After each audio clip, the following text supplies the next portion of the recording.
Hola, mi nombre es Gisela Maggiotto, soy embrióloga clínica. Es un placer estar participando en este encuentro de la Asociación Latinoamericana de Medicina Reproductiva.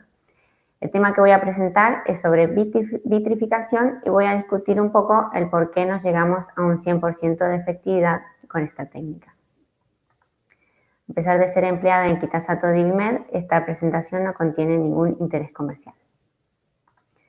Para poder responder a esta pregunta, vamos a repasar conceptos generales sobre la técnica de vitrificación, revisaremos la efectividad y los resultados reales logrados mediante la vitrificación de embriones y ovocitos, y finalmente algunas cuestiones técnicas importantes para poder estandarizar el protocolo con el fin de lograr los resultados esperados.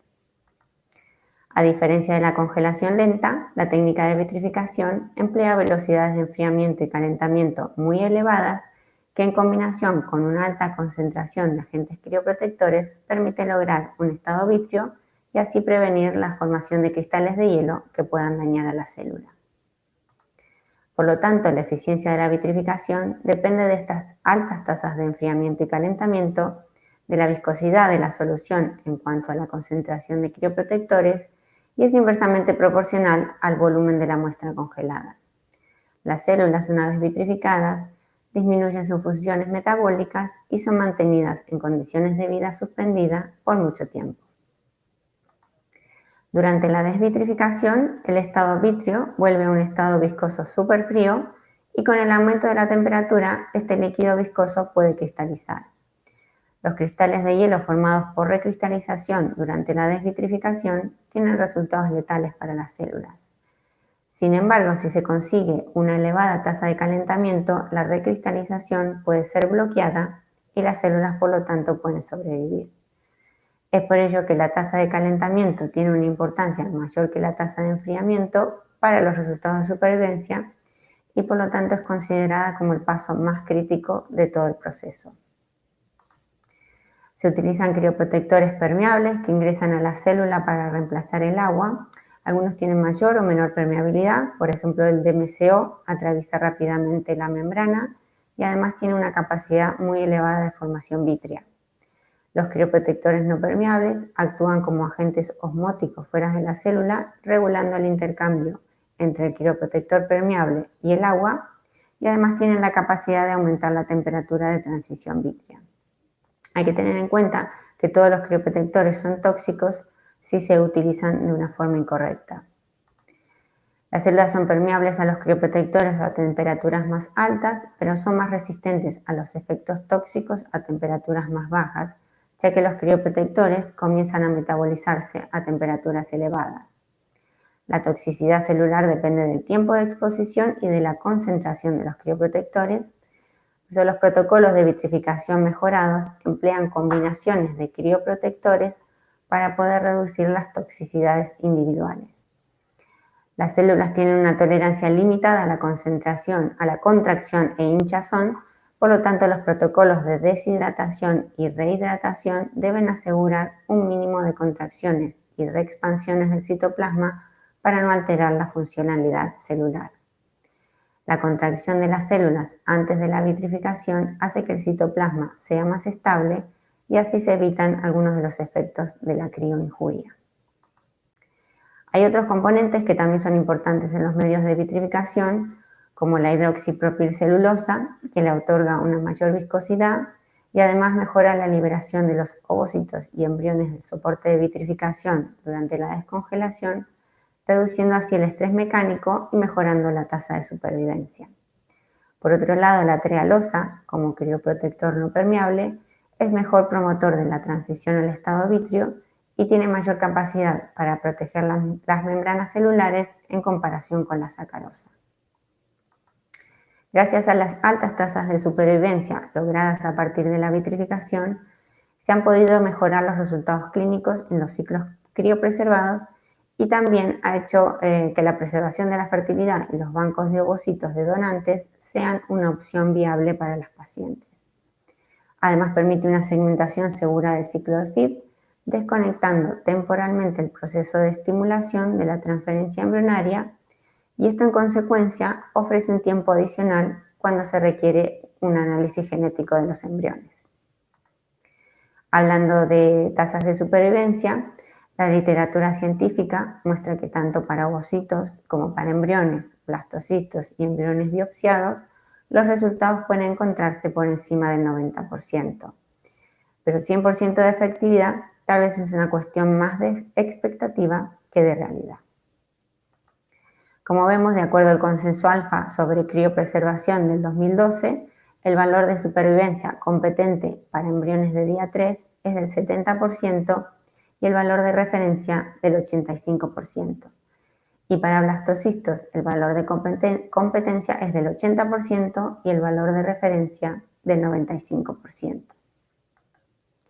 Y el consenso de Viena, más actualizado en el año 2017, considera que para blastocistos la supervivencia debe tener un valor de competencia igual o mayor al 90% y un valor de referencia igual o mayor al 99%. Esta es una revisión del grupo IBI del 2012 que analiza los resultados de 3.150 ciclos de vitrificación en distintos estadios de desarrollo embrionario, en donde se descongelan más de 6.000 embriones con una tasa de supervivencia general del 95%. Cuando analizaron las supervivencias de acuerdo al estadio de desarrollo, si eran embriones de día 2, día 3, 5 o 6, observaron que los resultados fueron semejantes entre los grupos, siempre por encima del 94%. Al separar de acuerdo a la calidad morfológica, observaron una tendencia a mejor tasa de supervivencia cuando los embriones eran de calidad óptima. Y al comparar únicamente los blastocistos de día 5 y 6, observaron que los blastocistos expandidos en día 5 lograron una mejor supervivencia y tasa de nacidos vivos. Por otro lado, detectaron que la supervivencia fue menor en el grupo de blastocistos de día 5 que estaban eclosionando o que estaban totalmente fuera de la zona pelúcida. En este estudio se analizan diferentes características de los blastocistos sobre el comportamiento post-desvitrificación y encontraron que el riesgo de degeneración se asocia con la mala calidad morfológica y el desarrollo embrionario lento antes de la vitrificación. Y el riesgo a que el blastocisto no reexpanda después de la vitrificación también está relacionado a la calidad morfológica y al desarrollo lento, y también hacia el embrión estaba haciendo hatching antes de la vitrificación. Con respecto a la vitrificación de ovocitos, sabemos que son células más sensibles a los daños durante la criopreservación y la baja permeabilidad de la membrana hace que el intercambio entre el agua y los crioprotectores sea menos eficiente en este estadio de desarrollo. Por lo tanto, el método preferido para vitrificar ovocitos metafase 2 consiste en la adición de los crioprotectores de una forma escalonada y gradual. Nuevamente, según el consenso alfa sobre criopreservación, para ovocitos el valor de supervivencia competente es del 70% y el valor de referencia del 85%, siendo valor de referencia del 95% para ovocitos provenientes de donantes. Las tasas de supervivencia en ovocitos de donantes reportadas en distintas publicaciones científicas generalmente son variables y esto tiene que ver en parte con el sistema de vitrificación empleado. Sin embargo, calculando una media de las tasas de supervivencia alcanzadas por los diferentes grupos de investigadores, podemos observar que puede superar el 90%. Este estudio intenta describir algún parámetro del ciclo que pueda predecir la supervivencia de los ovocitos de donante, pero finalmente no logran establecer ninguna asociación directa. Concluyen, por ejemplo, que el número de ovocitos recuperados y el tiempo de almacenamiento no tienen ningún impacto sobre la supervivencia.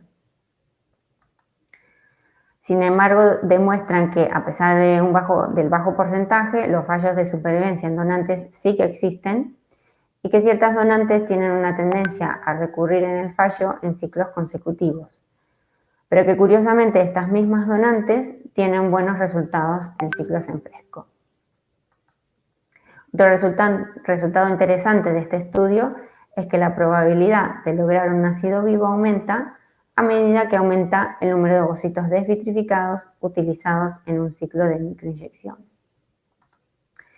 Otro estudio que compara los resultados de embarazo en nacidos vivos utilizando ovocitos frescos versus vitrificados demuestra que un ciclo con ovocitos vitrificados de donante proporciona resultados reproductivos similares a los de ovocitos frescos cuando se dispone de la misma cantidad de ovocitos para la fecundación después de la desvitrificación.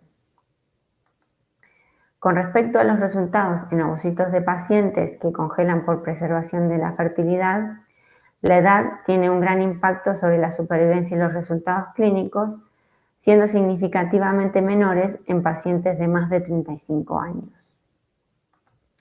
Esta otra tabla también muestra las diferencias en los resultados de supervivencia y resultados clínicos en los distintos grupos de edades y confirma que las tasas son menores en pacientes a partir de los 35 años. También existen diferencias de acuerdo a la indicación de la preservación de la fertilidad. Si son pacientes jóvenes que eligen congelar por motivos sociales, los resultados son similares a los de las receptoras con ovocitos donados. En cambio, si la paciente que congela tiene un factor de infertilidad como ser pobre respondedora, aunque sea joven, los resultados que alcanzará serán más bajos, equivalentes a los de mujeres con edad materna más avanzada. Otro efecto de la indicación es si la paciente que congela cursa con una enfermedad oncológica. Se ha demostrado que estas pacientes con cáncer, aún siendo jóvenes, la supervivencia de los ovocitos y los resultados clínicos se ven disminuidos. Y al igual que ocurre con los donantes, para las pacientes jóvenes que congelan para preservar su fertilidad, a mayor número de ovocitos utilizados post-vitrificación, mayor es la tasa de nacidos vivos. Sin embargo, para las pacientes mayores de 35 años, esta correlación en algún punto deja de ser lineal debido a otros factores relacionados con la edad materna avanzada. Ahora bien, ¿cuál es la diferencia entre ovocitos frescos y congelados? Vamos entonces a analizar si existen diferencias en cuanto a la formación de blastocistos, la morfocinética y la tasa de aneuploidías en embriones derivados de ovocitos desvitrificados. Con respecto a la tasa de formación de blastocistos, los resultados publicados por los distintos autores son controvertidos, aunque hay reportes de que sí existe una disminución en la llegada a blastocisto en embriones provenientes de ovocitos desvitrificados, que podría estar asociada a una alteración en la actividad mitocondrial. A su vez, un aumento de los niveles de especies oxígeno reactivas y mayor estrés oxidativo son factores que también podrían estar comprometiendo el desarrollo embrionario. A partir de estudios con timelapse, se ha observado que los embriones derivados de ovocitos vitrificados tienen diferentes parámetros de desarrollo morfocinético. Los tiempos de división desde 2 células hasta la formación de blastocistos pueden resultar más lentos. Estos embriones podrían estar necesitando de un mayor gasto energético para la reactivación de toda la maquinaria metabólica y esta reactivación podría llevar más tiempo para los ovocitos vitrificados. Con respecto al estatus cromosómico, los ovocitos desvitrificados aparentemente tienen la misma probabilidad de lograr blastocistos euploides que los ovocitos frescos. Para valorar los resultados logrados a partir de la vitrificación, tanto de ovocitos como de embriones, es importante tener en cuenta ciertos aspectos técnicos. Existe una gran variabilidad en los protocolos y los dispositivos disponibles para vitrificar y no todos funcionan de la misma manera. La vitrificación es una tecnología totalmente manual y muchas veces los operadores realizamos contribuciones personales que se salen un poco del protocolo recomendado.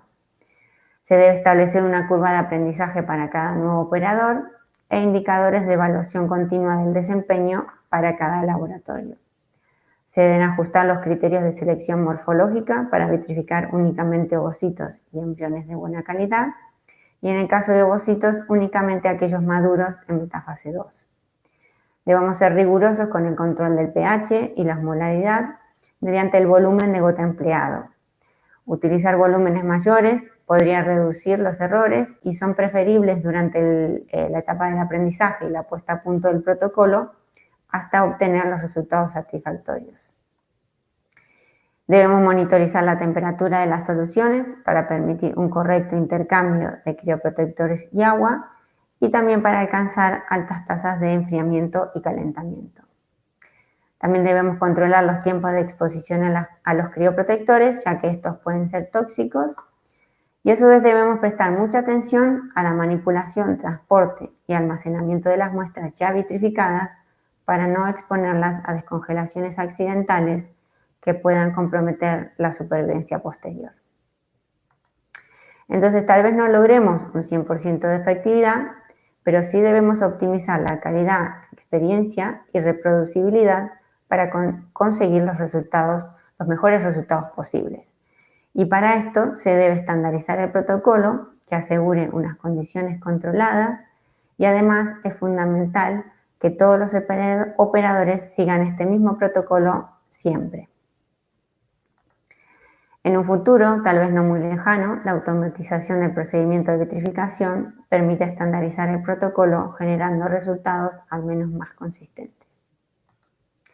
Mientras tanto, debemos saber cómo gestionar las expectativas versus la realidad. Es probable que la vitrificación no alcance un 100%, pero de todas formas proporciona resultados altamente eficientes. Sabemos que la fuente de ovocitos, si son frescos o vitrificados, no está relacionada con el embarazo o la tasa de nacidos vivos, pero sí que existen algunas limitaciones. Los fallos de supervivencia sí que ocurren y también puede existir una menor formación de blastocistos con diferentes parámetros de desarrollo embrionario. El número de ovocitos desvitrificados que son microinyectados tiene una correlación directa con el resultado final.